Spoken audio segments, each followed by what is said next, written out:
Hi, and welcome back to the channel. In this video, I'll be doing a portrait sketch. I'll show you my approach to a portrait sketch of Shannon Sharpe.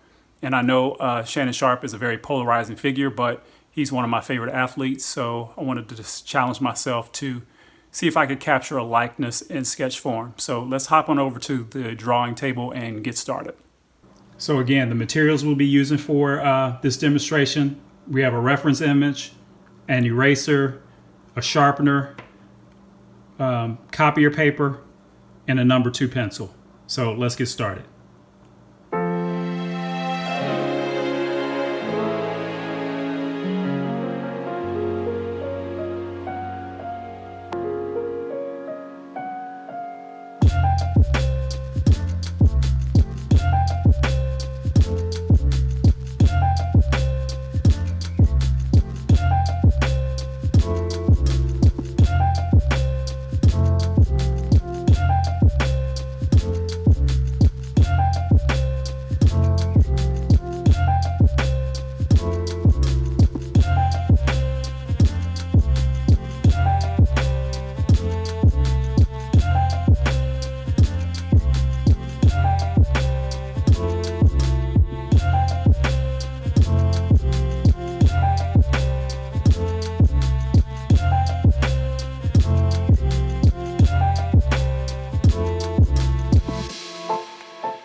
Okay, so here we are in the stage again, where we're just kind of trying to go along and capture the angles of our reference in our initial blockout sketch.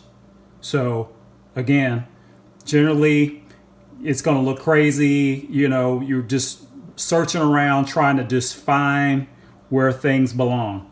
And I'm trying to somewhat ignore the fact that he has glasses on, because I just want to make sure I lock in the proportions of and the placement of where his eyes go, his nose, his mouth, the angles, and the proportions of his features and his head.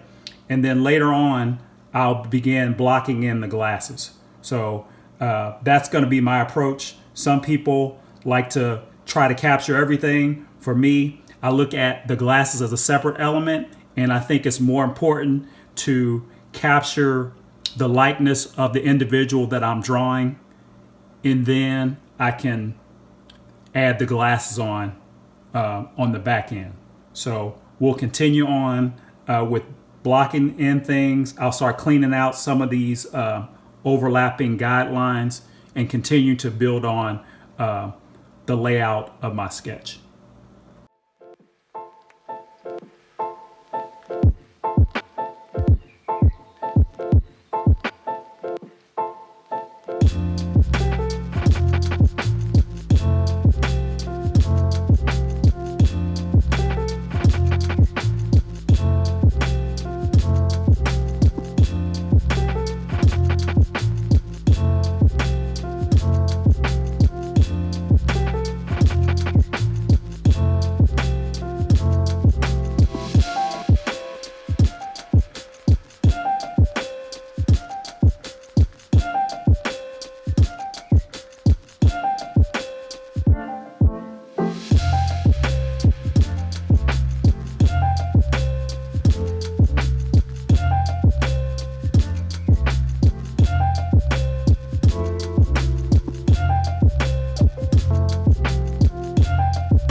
So as you can see, as I progress along with blocking in and refining some of the shapes and making revisions to my sketch based on my reference.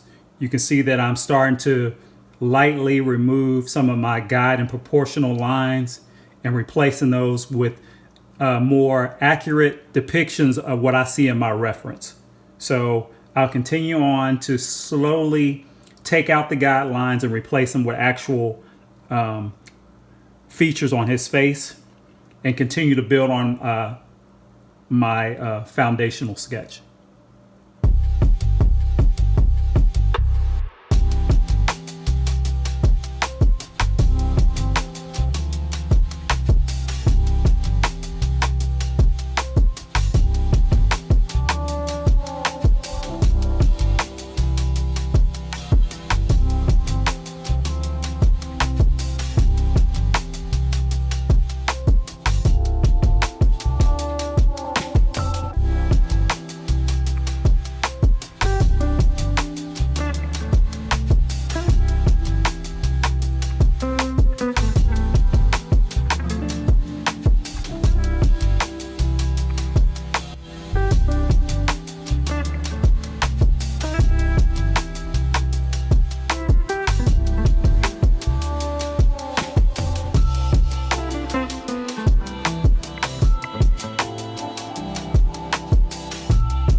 Okay, so as you can see, it's taking me a little bit of time to kind of lock these things in. You know, I'm doing a lot of checking and rechecking to make sure I'm as accurate as possible. I'm not trying to rush the process because this is the most important part of the drawing process, is to make sure that everything's kind of in the right place. You're locking down features the way they need to be proportionally and placement wise. So don't rush this. You know, like I said, you know, things will look kind of crazy, but as you continue to just press on and trust the process, I'm confident that if you take your time and systematically go through the steps, you know, you'll get to the end result you're looking for. So let's keep going.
So now as I began roughing the glasses in, the glasses are now helping me see some negative spaces around his face and things that sit above the glasses and below the glasses. So the glasses now I'm using as a way to check other proportions to make sure that my accuracy lines up with my reference.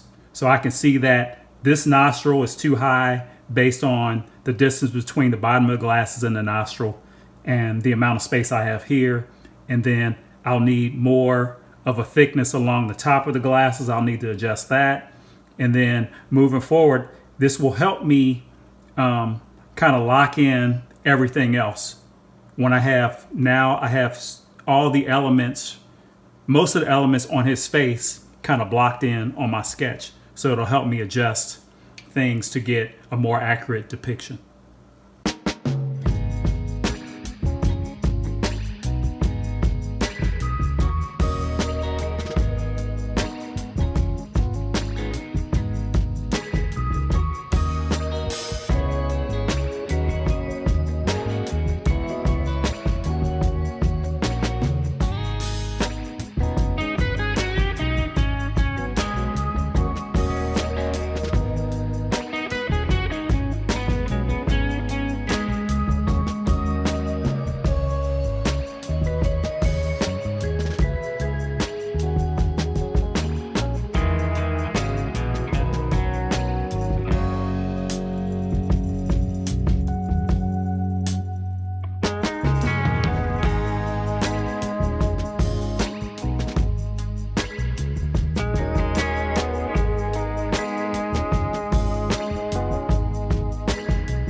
So jumping back in here real quick to let you know that after my initial measurement, as I started adding things from my reference into my sketch, I realized that the head was not wide enough. So I've erased this side of the head, and I'm gonna try to implement those changes into my sketch. And then the other thing I'll have to do is I'm noticing that the temple of his head into from his brow bone to the top of his head is a little short, so I'll make that adjustment as well.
So as you can see, I'm trying to make some adjustments proportionally based on my reference.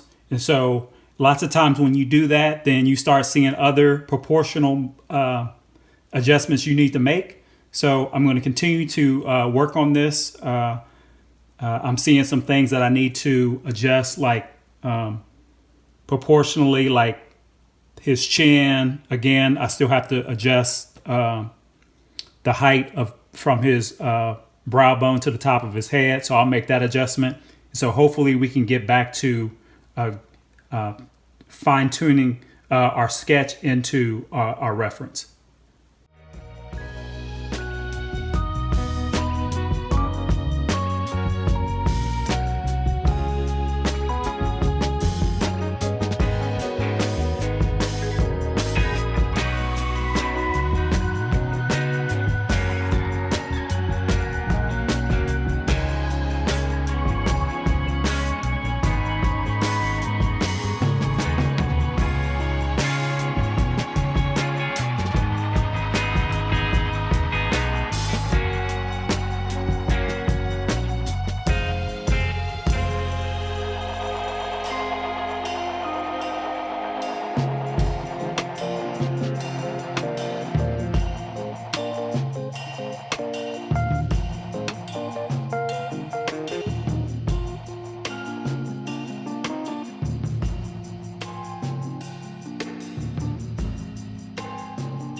Okay, so now that I'm starting to get somewhere proportionally, I feel like I'm kind of in the ballpark. There's still some areas that I'll need to work out as I move forward, but I'm now going to start trying to really dial in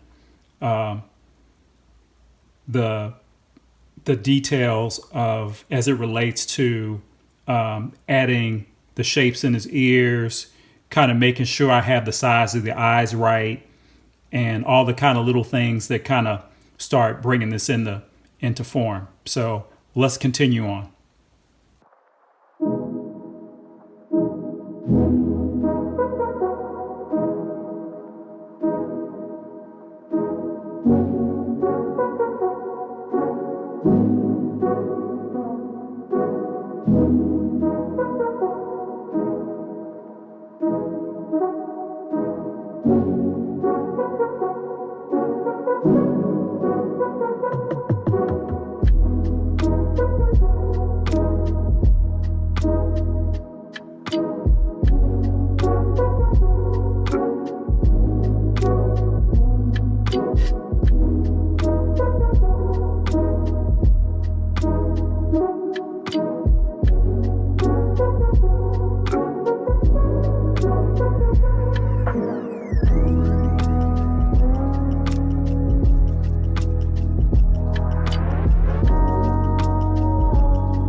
So as you saw me revise kind of the jawline to match my reference and then adjust the nose because I had the nose slightly shifted too far to the left and the proportions were kind of out of sync. So I made those adjustments. I still may need a little bit more work there, but now I'll come in and start fine tuning the shapes around the ears.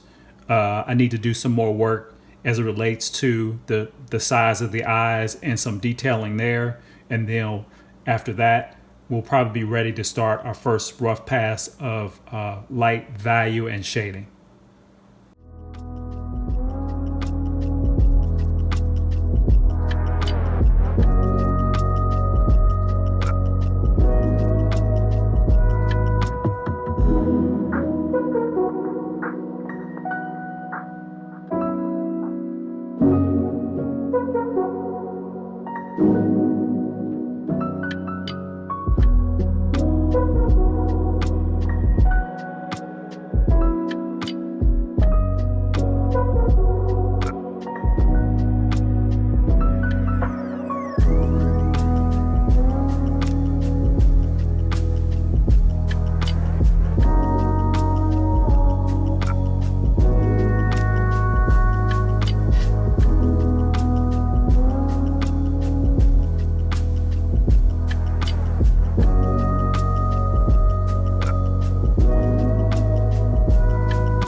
So it looks like I have a pretty good roadmap of the base sketch here. There's one other thing I want to do before we start adding value. I took a harder look at this and I noticed that the angle of the ear is a little off. So I'll make that correction. I'll go in and start cleaning up a little bit more of the guidelines through his face and start establishing my layout for like shadows. It's pretty much going to be a straightforward like the front plane of the face is going to be lighter, and then the left side of his face in the image is going to probably carry a lot of the shadow in the sketch. So that's kind of where I'll leave the sketch. But other than that, I'll make those few corrections and then jump back in and start laying out my first pass of value.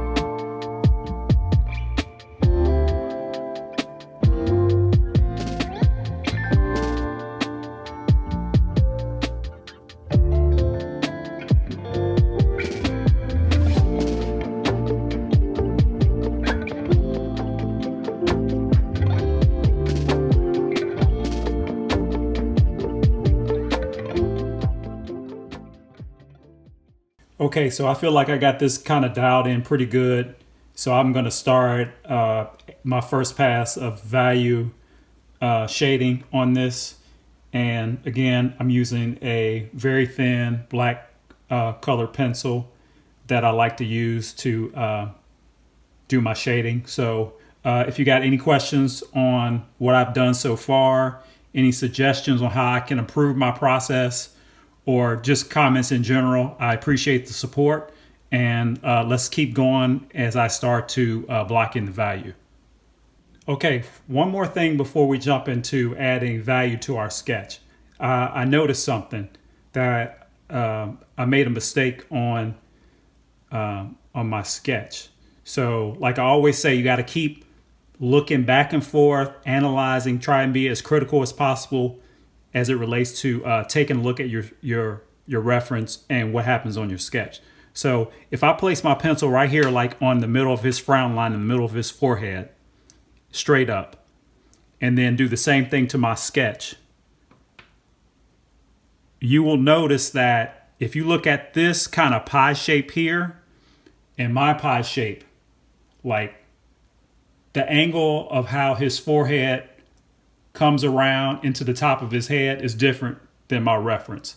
So my pie shape needs to look more like this pie shape. And I have too much of his hair peeking out here when really the hair should stop right there. So I'm going to go ahead and make those corrections before we move forward.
So as you can see with our first initial passive value, I'm just trying to identify where value sits on his face according to my reference. So I kind of went in with a nice even tone of value just to kind of lay the groundwork for where I'm going to go in and really start trying to define the forms of the face, as well as stay in tune with what my reference is doing. So I'll continue on with another passive value, and with each pass I'll add more and more detail and more contrast to my sketch.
Okay, just a quick reminder. It's a process. It's a time consuming process. I think sometimes the fact that I use time lapse video and I speed it up, it makes it seem like the process is going faster than it really is. But it really just takes some time. Take your time, enjoy it. Turn some music on, put the headphones on. Turn something on TV if that works for you. But just continue at a nice, even pace, relax, take a break, get some water, whatever it takes. But, just keep going, keep going. Just trust the process. At times you're going to be like, man, this doesn't look good, but just stick with it. Just power through it and you'll get there and you'll be happy with the result.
Okay, sorry for the weird cut, but again, I got too carried away with recording clips of this session and my phone stopped recording. So while I was still working, I got a lot more value built into this. I had to make an adjustment on his mouth. I had his mouth sitting too high on his face, and after reviewing the reference and double checking what I had over here, I had to make the adjustment. So here's an example. Like I said, when you are too heavy handed with these very thins, it's very risky, because now you can kind of see that I have some leftover markings that are kind of hard to erase in my sketch. But I'll see as I go along if I can build up the value in those areas that make sense, that you won't even notice it on the end. But I'm going to power through the rest of this. This will probably be the last time I pop in. So I'm just going to head full steam into adding those higher contrast to my sketch, and we'll see how it turns out. Again, thanks for watching, and I hope you enjoyed this video, and we'll see you soon.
Thanks for sticking around to the end. If you enjoyed this content and would like to see more content from me, please consider liking and subscribing to my channel, and I hope to see you in the next video. Bye for now.